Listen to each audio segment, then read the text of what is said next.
Damien Simeka, bonjour. Bonjour. Tu es donc professeur de physique au lycée, collège-lycée Saint-Ursule à Paris. Comment en es-tu venu à intégrer le numérique dans tes pratiques d'enseignement? Alors, tout simplement parce que l'enseignement est une reconversion pour moi. C'est ma deuxième, voire troisième vie. Je suis un ancien producteur de cinéma et de télévision.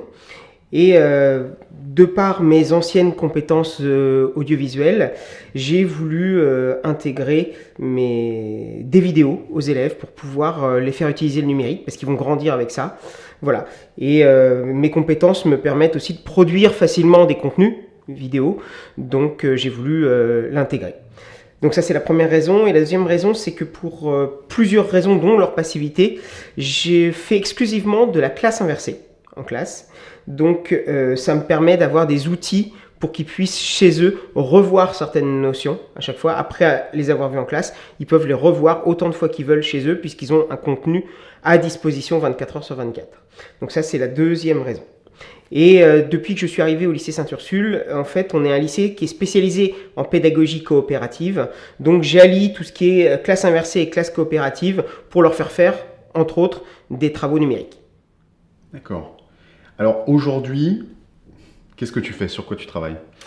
Alors, il y a plusieurs choses. J'utilise des QCM qui s'appellent Socrative, où c'est une plateforme en ligne gratuite pour eux, où ça leur permet de faire de l'auto-évaluation.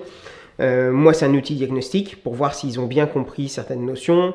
Je peux faire ajuster les groupes pour qu'ils puissent travailler en classe. Ça me permet d'accentuer la différenciation pédagogique. Des caouts en classe, entre autres. Et j'utilise aussi des escape games. Donc à la fois numérique et à la fois pas forcément numérique. Ça peut être mixé entre les deux. Parce que, on en parlera, mais du tout numérique n'est pas forcément bon dedans non plus. Voilà. D'accord. Alors si on se centre justement sur les escape games, pourquoi les escape games? Quels objectifs pour toi, pédagogiques, didactiques? Alors, un escape game, premièrement parce que c'est un jeu qui est à la mode en ce moment, premièrement. Et un escape game pédagogique permet aux apprenants de découvrir certaines notions de façon différente, par le jeu, de façon ludique.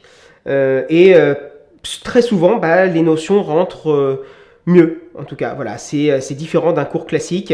Voilà, tout simplement par l'approche ludique de la chose et l'approche coopérative. Parce que pour résoudre cette énigme, pouvoir s'échapper de cette pièce, ils sont obligés de s'entraider. Voilà, donc ça allie les deux. D'accord. Et alors pour mettre ça en œuvre, quels outils tu utilises?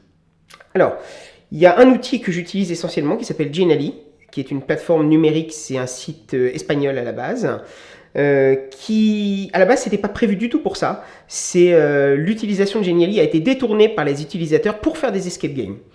Et la majorité de ceux qui font des escape games numériques aujourd'hui utilisent Genially, dont moi. Et grâce à ça, en fait, les concepteurs, les fondateurs de cette plateforme, s'y sont mis et ont créé des supports spécifiques escape game sur Genially pour permettre aux utilisateurs d'en avoir un petit peu plus. D'accord.